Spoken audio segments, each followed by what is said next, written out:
¿Cómo era la cosa? Ah, no, que decíamos que habían corrientes anarquistas en el programa anterior. Y pues habían matices. Los anarquistas eran una corriente, pero de todo tipo habían. Sí, sí, sí. Lo que pasa es Sí, que tenían que ser anárquicos. sí, era de todo tipo. Y habían unos que eran orientados a poner bombas contra gobernantes. Sí, sí, sí. Y esas bombas contra los gobernantes las justificaban pensando que matando al rey o al presidente o al primer ministro, ahí cambiaban el Estado y todo, ¿no? Mataban al rey y ponían otro rey, cambiaban al ministro y ponían otro primer ministro. Sí, claro. Sí, se clonaban. Exactamente. ¿Verdad? De los anarquistas hay una anécdota muy simpática de la Revolución de Mayo de 1968 en Francia, cuando se convocan en esos días de movimientos en Europa una concentración de anarquistas en la Sorbona. Y están reunidos y el primer acuerdo que toman es disolver la asamblea. Pero es lo más lógico. Eran anarquistas. Sí, claro. Entonces había anarquistas y había ácratas también, ¿verdad? Incluso en Costa Rica se publicaba una revista que se llamaba Ácrata. Ácrata. Sí, pero y el Sol. El Sol era de Morelos, del viejo Morelos, de los hermanos Morelos. Sí. Alajuelenses. Morelos, sí. Yo lo conocí muy bien. Yo tengo algunos ejemplares del Sol. Era un periódico anarquista, grandote, hacía un formato grandote. Bueno, no, pero había cuando entré, tiene de Añeros. Yo tengo algunos ejemplares, voy a buscarlos y los traigo. El Sol. Y ahí incluso fomentaban el esperanto. Cierto. Que era una de las lenguas, digamos, que se pretendían universalizar como un idioma internacional y que los anarquistas especialmente divulgaban. Sí. Es interesante. Y el viejo Morelos, lástima que no se ha escrito sobre él, pero debe ser un tipo muy interesante. ¿Cómo se llamaba el que nació en Nicaragua? Otra lengua así que decía que era universal. ¿El Marcabé? Marcabé fue aquí. Marcabé fue aquí. Sí, no. ¿En Nicaragua? Sí, ahí empezó. Y claro. Estás hablando del Malespín. Malespín. Pero eso fue en El Salvador. No, en Nicaragua empezó. Fue a El Salvador y El Salvador vino para acá. Yo creía que se llamaba Malespín por el apellido de un militar salvadoreño. Pero bueno, no importa. Eso no lo va a convertir en... No, pero yo sí recuerdo porque mi hermano Carlos Manuel, que le encantaba eso, hablaba Malespín. Y para que no, con su primo Abel Robles, para que no le entendiera uno, entonces se ponían a hablar en Malespín. Y es una sustitución de vocales por otras mismas vocales. Y algunas consonantes. Bueno, la sustitución... Maje Merinín Mandaje, por ejemplo. ¿Cómo? Maje Merinín Mandaje, si no recuerdo mal, era viejo, pero no pendejo. Bueno. Pero bueno, eso es igual que cuando uno hablaba de adolescente con A o con E. Ah, sí. Igual metía todas las A's, ¿verdad? Sustituyendo todas las vocales. Las demás. Y hacer un lenguaje también. No, pero también estaba el otro, el Bupus Tepe, Tiepenepe. Tiepenepe, Panapas. Allá por los años 80. Se ve que no había televisión ni computadora, porque se entretenía uno en eso. Allá por los años 80 se hicieron una tesis ahí en la Universidad de Costa Rica sobre el lenguaje popular callejero y señalaban que mucho del lenguaje popular se hacía ahí en el Parque Central, entre los zapateros y la gente que estaba ahí. Que le diciembre y enero su tamal de lote. Exactamente. Y mucho tenía que ver con jerga para evitar la policía y todo eso, entonces que le en Peñas Blancas este martillo por un cafano de A15 y una suela de afaisán con sobrinos de carne adentro. Sí, así miércoles, era. Después me betún el paquete y esa es la pura María Santa. Así hablaban. No, sí. O hablaban al revés también. No, y ahí vinieron los nombres a la policía y todo eso, sí, claro. Sí. Que era una manera de... Eso me recuerda la pifia que fue la publicación en Argentina hace muchos años de un diccionario del lunfardo. ¿Al lunfardo? Sí. Bueno, la verdad es que sí. Eso se habla todavía en Argentina. Yo tenía un ejemplar. Por ahí andaba perdido. Y entonces pasaron más de 3 decenios. Y ahí me lo encuentro, y entonces me encuentro un argentino ahí, del popolo, ¿verdad? Y si ya nada de esto funciona. Es que una lengua de la plebe, para decirlo de algún modo, sin que sea peyorativo. De la boca. Resulta que cambia muy rápidamente. Y es lo que nos pasa a nosotros cuando oímos a los carajillos usar palabras que antes significaban una cosa y ahora otra, pero siguen siendo pachucas. Sí, claro. Por ejemplo, hombre, la palabra chiva, sí, entre el uso que yo le daba y el uso que le da mi nieto hay un abismo. No, pero para mí Chiva era un señor bravo, que estaba muy bravo, y ahora Chiva es una cosa muy buena, buenísima. Muy sí. Claro. Está Chiva, decía uno, está bravo. ¿Qué Chiva? Dice ahora el carajillo, y yo sé que está hablando. Ya no se usan las patas de hule para decirle a la policía. Los azules, nosotros, azulejos. Los azulejos. Sí, pero sí, cambian aún los mismos conceptos tienen un contenido diferente, varía. Sí, porque ahí es obvio que un idioma sin ninguna restricción, una lengua, cualquiera que sea, sin restricciones gramaticales ni semánticas, va por donde quiere, y la semana entrante ya ha cambiado. Sí. Hay una tribu africana muy fuerte, ¿cómo es que se llaman? Los que aquí la usaban el término como para un tipo medio pendejo. Mandinga. Los mandingas. Se llama mandinga, decía. Me acuerdo mi abuelita, ese son mandingas, decía. Y nada de mandingas, los mandingas pero es que no eran. Ahí yo ahora no recuerdo los detalles, pero con respecto a eso, el que no tiene Inca no tiene mandinga.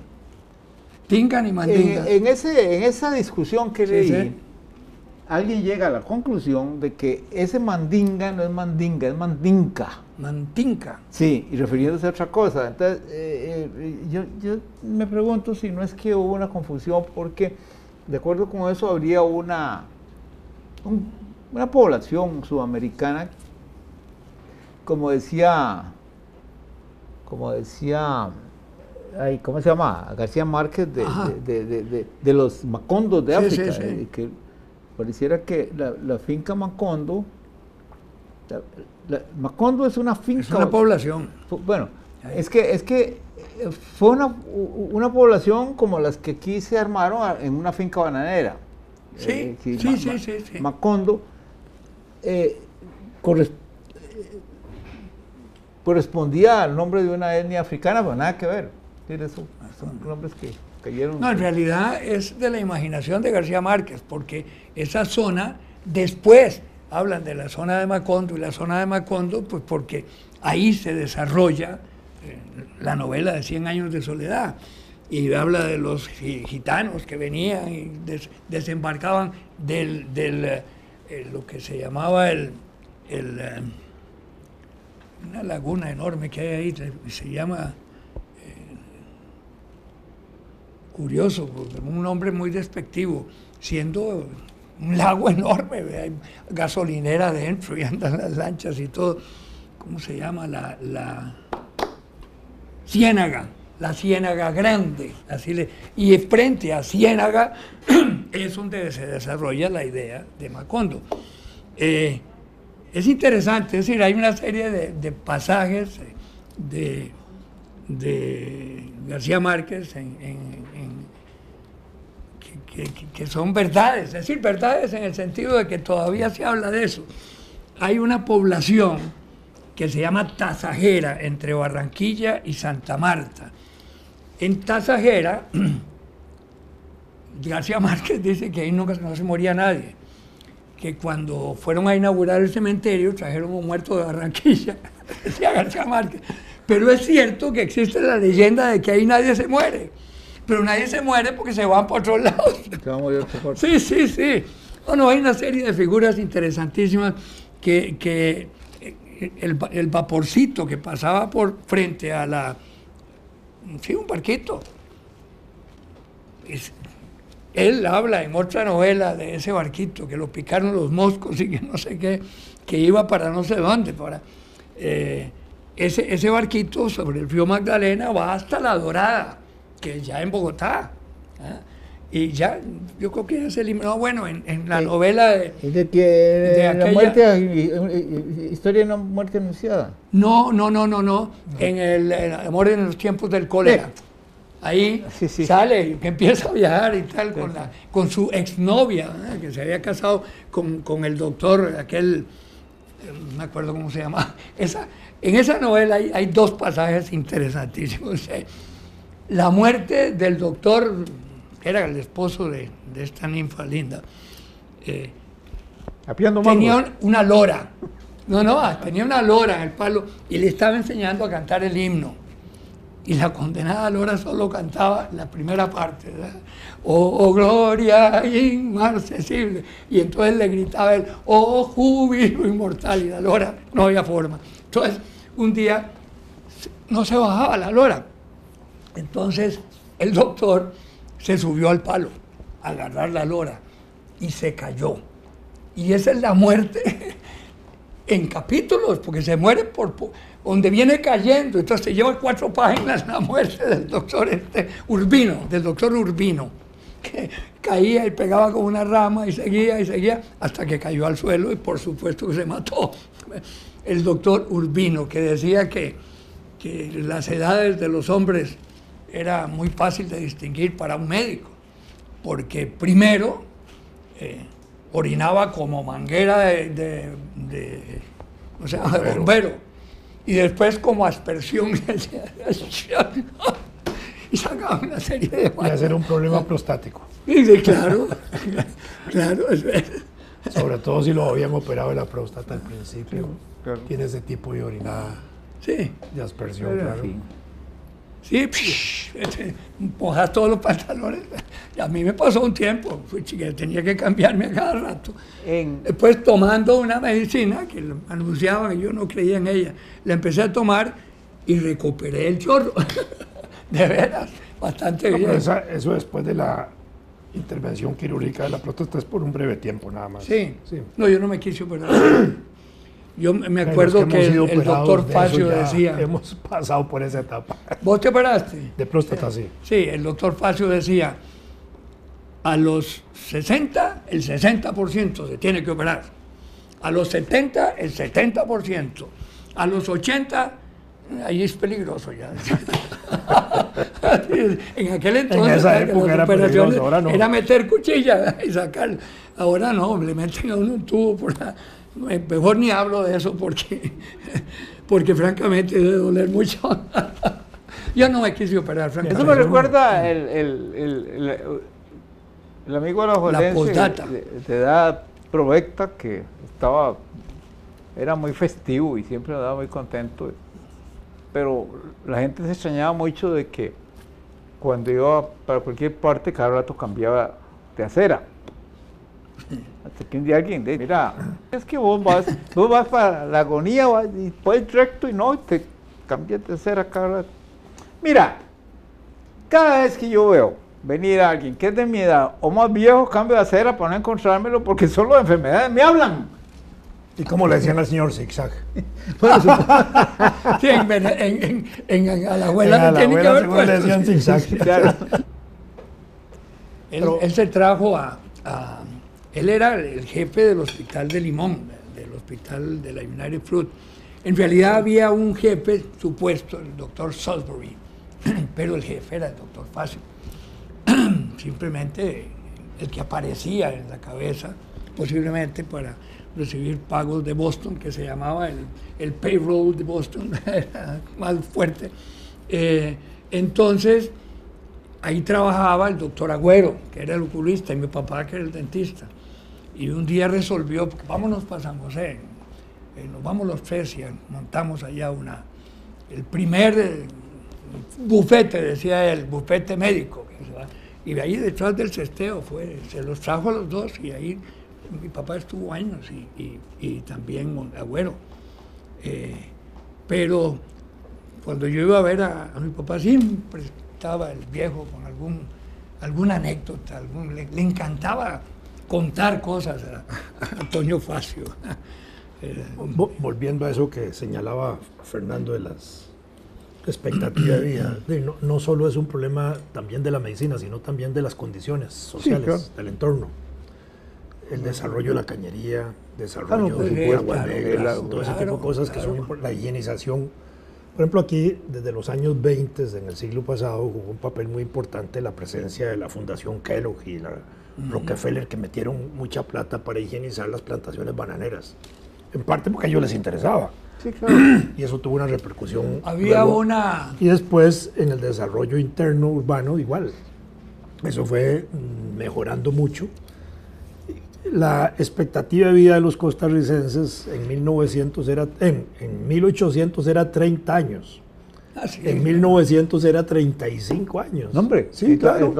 Oye, sí. En 1950... Yo tuve un bisabuelo que vivió muchos años, anduvo robando oxígeno en esa época, digámoslo así, literalmente. Pero en 1943, cuando la caja se funda, la expectativa de vida andaba alrededor de los 43, 45 años. Pues cuando yo estaba con la caja y el Ministerio de Salud, que se había fundado en el 28, la expectativa de vida hoy es extraordinariamente grande. Más bien baja el promedio por la muerte de gente joven en accidentes. Sí, claro. Cuando yo estaba en la escuela era 50 años más o menos, en los años, es decir, 36, 37, por ahí.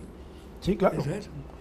Yo, por ejemplo, en mi familia, me acuerdo por ambos lados, el promedio de muertes arriba de los 85, 86 años. Es decir, y he tenido tías que llegan a los 97, tengo una tía que tiene 98 años, ¿ya? Que vino a ver a sus hermanas una vez, siendo ella la mayor, y encontró que las otras hermanillas estaban peor que ella y se devolvió a los 2 días a Venezuela porque no quería contagiarse. Oye, vos debes haber conocido, por lo menos usted debe haber llegado. Mi papá era miembro, yo me acuerdo, muchacho chiquillo, que de noche por medio tenía sesión, la Sociedad de Mejoras Públicas. Y ahí estaba Manuel, en la Sociedad de Mejoras Públicas, que tenía una influencia tremenda, a veces que imponían a los municipios, las municipalidades no funcionaban, era muy, muy laxo el trabajo. Desde entonces ya no funcionaba. Bueno, pero lo que quiero decir es que había ciertas organizaciones que eran fuertísimas, es decir, que imponían su criterio y presionaban a los gobernantes, ¿verdad? Yo me acuerdo de esa, la Sociedad de Mejoras Públicas, y me acuerdo de la gente que estaba. Otro que estaba ahí, el doctor Moreno Cañas, en la Sociedad de Mejoras Públicas, que era muy amigo de Manuel. Sí, ¿cómo no? Sí, no, por eso te digo, cosas de chiquillo que uno le llamaba la atención, ¿verdad? También era diputado en ese periodo, 36-40. Moreno Cañas, sí, claro. Y probablemente candidato presidencial al 39, de manera por que eso su decían muerte que lo habían mandado a matar. Siempre se insinuó que lo hayan mandado a matar. Sí, insinuó mucho eso. Qué infamia, ¿cómo va a decir eso? Y como... ¿Cómo que infamia? Argumentar eso. Argumentar eso. Incluso fue asociada la muerte del otro doctor González Laman, donde quisieron involucrar a Manuel Mora, ¿verdad? Que después él obviamente no tenía nada. González Laman, sí, el doctor Alberto. Dice que hay que aterrizar. No, pero neguémonos por un rato. Tenemos que aterrizar ya, es obligatorio, es lo que le digo yo. Es el gran dictador. Un aterrizaje.